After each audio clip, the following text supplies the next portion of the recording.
Construction News Tracker is presented by Caterpillar and produced by 4constructionpros.com. A presidential executive order to Buy American, Hire American, targeting foreign material sources, has been signed by President Trump. Not only does it place new restrictions on foreign worker visas, but it limits the materials that public agencies can purchase from foreign manufacturers. The order set out a 120-day review period by federal agencies to figure out how to comply.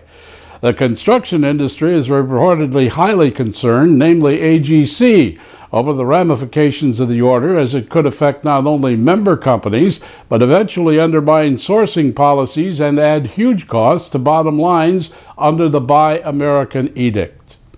The nation's payroll again rebounded in April by more than forecast, and the jobless rate fell to 4.4% as a result of the 211,000 jobs added. Construction did not fare all that well, as only 5,000 additional jobs were tallied for the month, with wages again soft, climbing just 2.5% from 2016. The national unemployment rate now at its lowest point since May of 2007. Concern over future positioning of the U.S. status of the North American Free Trade Agreement, NAFTA, has construction in a tither. The White House is fomenting radical changes to the long-term agreement, even threatening to cancel it altogether. One of the key ingredients to NAFTA is its posturing with Canada and their lumber industry.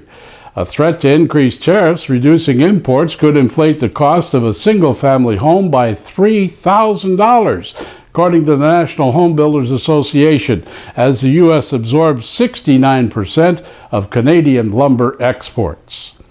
The total value of U.S. construction put in place in March surprised economists as it slumped 0.2%.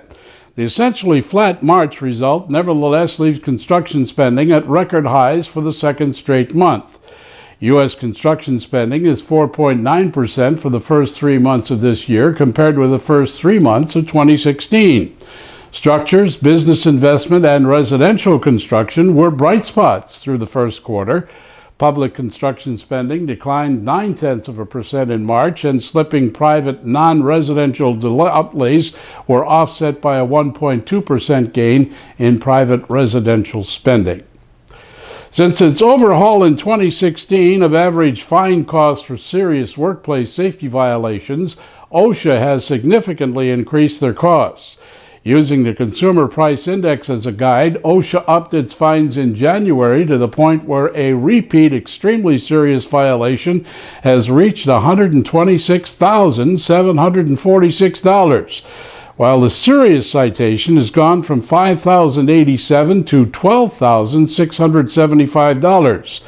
Employers now must also conduct their own incident investigations, propose remedies, and respond rapidly to any occurrence. AGC has been at the forefront of efforts to improve construction worker recruitment across the industry, working with trade schools, colleges, and universities to initiate classes. So it must have been a disappointment recently to learn via a national survey that 74% of young adults 18 to 25 have no interest in joining the field. Just 3% pick construction trades as a career. Of those showing an interest, 80% said pay and 74% indicated ability to learn useful skills as benefits to work in the field, and construction in particular as reasons to stay clear of the industry. Looks like there's a major selling job if the industry is to overcome the huge void of skilled workers in the future pipeline. Trumbull Corporation of Pittsburgh has been selected as the company to build a new toll bridge over the Delaware River. Delaware Bridge functionality is obsolete. Bridge that carries traffic along I-276 between Camden, New Jersey and Philadelphia, closed to traffic after supports were found to have ruptured. Now the formerly free crossing will become tolled when its replacement is completed. Facing a budget deficit of nearly $1 billion, Oklahoma lawmakers are sharpening their budget knives. And as one would suspect, transportation will be hard hit. The Oklahoma DOT has suspended work on 10 projects as its budget was sliced by $251 million. The Oklahoma agency is looking at another 80 projects awarded but not yet funded as also being jettisoned. It was March 30th when a major fire engulfed a portion of Interstate 85 near downtown Atlanta, causing massive traffic jams and general chaos. The heat caused 2 spans of the elevated roadway to collapse, and even as the embers glowed, Georgia DOT officials were at work assessing the damage and most efficient way to get it repaired. Contractor CMC Matthews was selected to tackle the project, and to date has replaced 13 support columns. Georgia DOT official Mark Mastronemi. Truthfully, from the collective effort of all involved, the responders, the fire department, everybody that's been engaged has allowed us to get to this moment. This moment being that work behind me. Ultimately, the demolition is going to be driving the ability to clear out a space to get more equipment in to begin the reconstruction. If Matthews can complete the project by late May, it stands to gain a $3 million bonus. In closing, business is a lot like a game of tennis. Those who serve well usually end up winning. This is Construction News Tracker, looking over the industry that makes the world a better place, presented by Caterpillar and produced by 4 Construction Pros.